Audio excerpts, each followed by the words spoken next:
it is about finding the right culture that your core values align with, or finding the candidates that have the values that align to your organization's core values.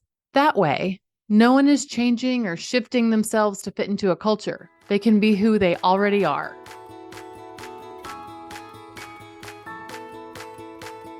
Welcome to You Belong in the C-Suite podcast. You are ambitious in life and in your career, but something is missing. You want to bring more of your passion to what you do. Because let's be honest, you pour a ton into your work, and it needs to mean more. I'm your host, Laura Eigel. I'm a mom, wife, PhD, coach, advocate, introvert, and indoor rowing fanatic. I'm passionate about living a life that's in line with my values. We'll give you the actionable tips and tools you need to lead with your values, make a difference, and have career success. The world needs more diversity and authenticity in the top jobs at organizations. Your leadership belongs there. You belong in the C-Suite.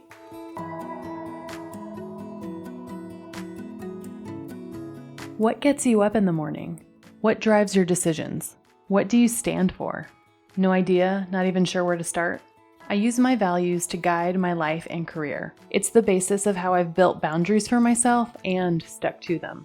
Are you ready to dig into what matters to you? Go to thecatchgroup.com to download your free values worksheet.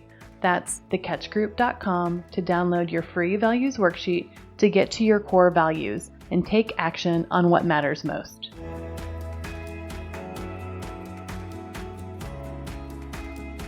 Welcome to this week's episode of the You Belong in the C-Suite podcast. Today, we are going to talk about using your values in the interviewing process. We're going to do that from multiple perspectives, including as a candidate or a hiring manager or HR professional within an organization. So within my career, I have been a candidate in interviews. I've been in networking meetings that felt like interviews, even though they technically weren't. I've been a hiring manager. I've had roles that I've built interview questions for hiring managers to ensure that they can find the right candidates. And I have trained hundreds of leaders how to be better interviewers to mitigate bias in hiring. And in my business now, I work with leaders to integrate their organization's values into processes like their interviewing process to ensure values alignment between the organization's values and the individual's values. And I really don't like the term culture fit when it comes to the hiring process. I like to think about values alignment. If you haven't listened to it yet, listen to episode 125, Shifting from Culture Fit to Values Alignment, to hear my take on that. But in short, it is less about how you fit into a culture. Instead, it is about finding the right culture that your core values align with, or finding the candidates that have the values that align to your organization's core values. That way, no one is changing or shifting themselves to fit into a culture. They can be who they already are with an existing culture. Those two Venn diagrams, one of a person's core values and then the other of a company's values, overlapping with a certain percentage of alignment. We are looking for alignment, not fit. That's what makes the interviewing process so important. This is the most common place where we assess alignment. And please, please, please think of this as a two-way street. Candidates or individuals are interviewing companies, and companies are interviewing candidates. It is not just about the organization here. The candidate is also making a choice and a decision, a very important one. So how can we assess values alignment, especially in this interview process? First, let's talk about this as an individual from the candidate perspective. So an interview is a really great way to showcase your leadership style and your core values. How can you showcase examples of your leadership within the interview? So in my group coaching program, You Belong in the C-Suite group coaching program, this is something that we work on. We build out your leadership message and stories associated with that. We have a template that we use to use your core values to succinctly describe your leadership style and how you lead with your values. Your core values can show up as highlighted examples in your resume and also in the answers that you give in your interview, highlighting how you work and how you get results through the way that you lead with your values. You can also use your values to understand your alignment with the company that you're interviewing with.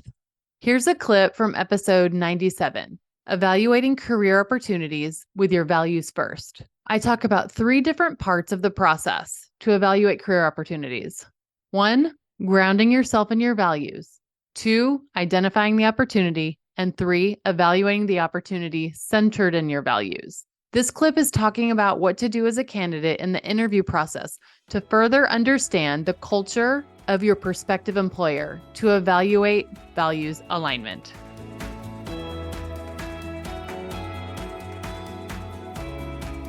And here's one tip. When you are interviewing at the beginning, set the stage that you will be asking for a few questions. Don't wait until the end because you may run out of time to do that. So this is the part where you're going to do some prep on what questions to ask that will help to uncover if it's a values fit or not. And remember, you can ask these in a connect with a leader or in an interview, but here's some of the things that I'd like you to focus on. Here's just a few thought starters for you to ask. Can you give me an example of how you reward and incentivize diversity and inclusion efforts here? Another one of my favorite questions to ask is, how do decisions get made here? Here's another one. Give me an example of the last time you saw a leader not living the culture or the values and how they were held accountable to do things differently. That is a really great question that will say a lot. Another question you might ask, how do you invest in talent here? Or another one of your company values is XYZ. What does that mean to you? And how do you see it in action in your team or department? And then how does that show up at the organizational level? So the answers to these questions or questions like these will give you a lot of information about the culture, not just what they say their culture is on their website. What other questions are aligned to your values that you'd want to understand? This is the time that you would build out some of your own questions too.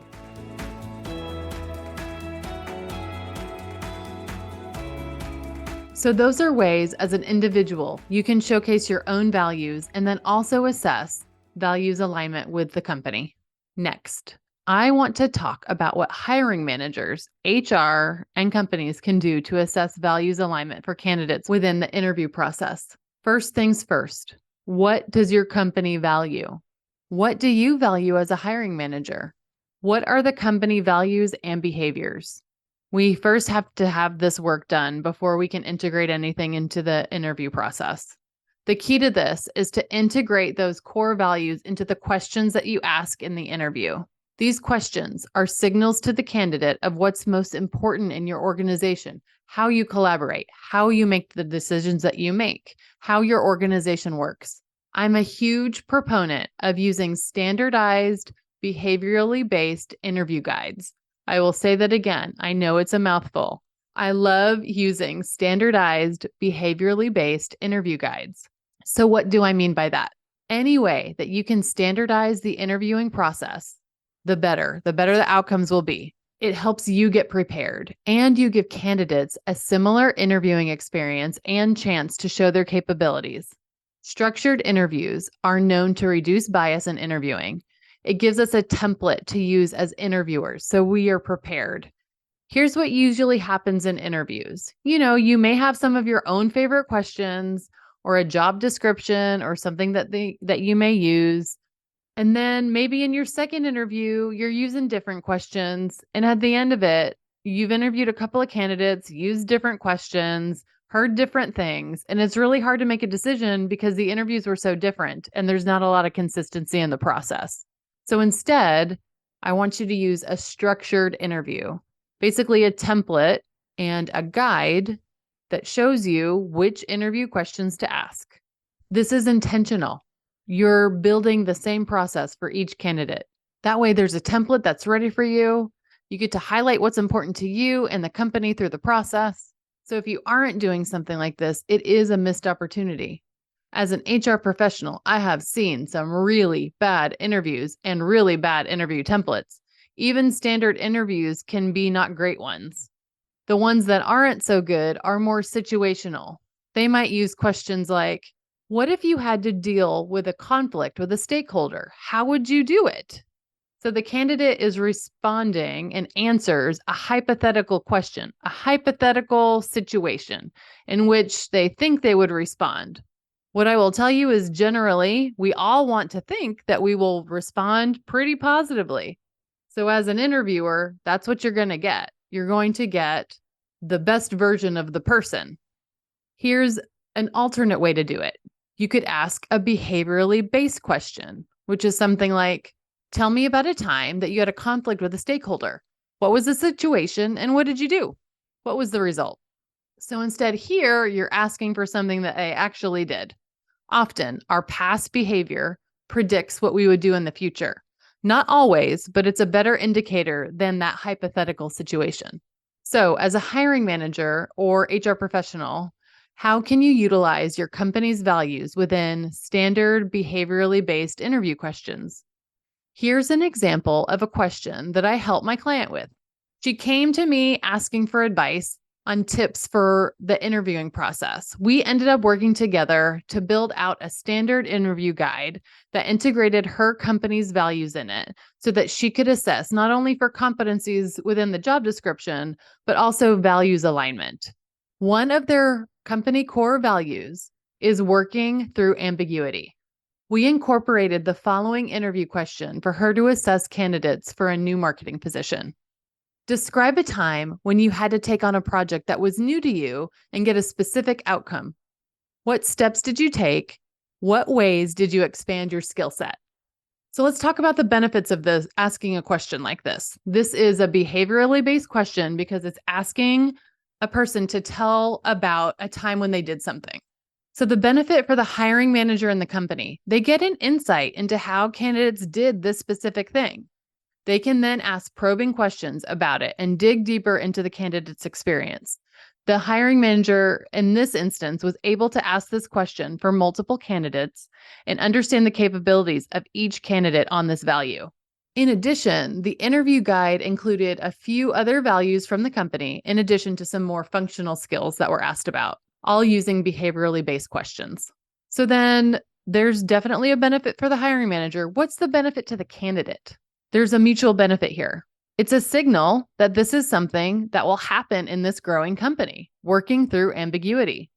This is a way for candidates to know that it's going to be important for them to grow and expand their skill sets. And it gives them an indication of what it's going to be like when we work here. There's going to be opportunities that they get to work in ambiguity, but that there's growth on the other side of that. Here's what this client had to say about incorporating their values in the interview process.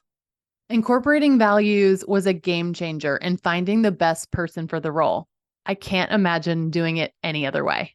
So, if you are a hiring manager or HR professional, here's a few questions to ask. Do we have behaviorally based interview guides? If not, then that's a really great first step.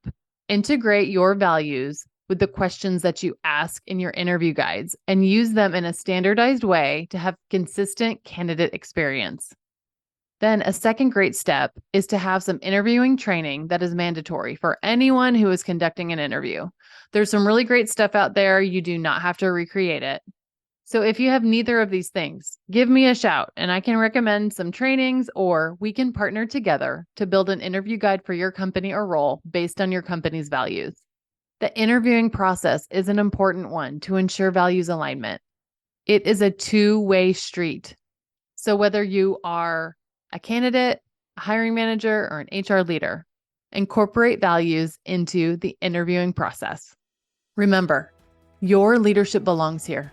You belong in the C-suite.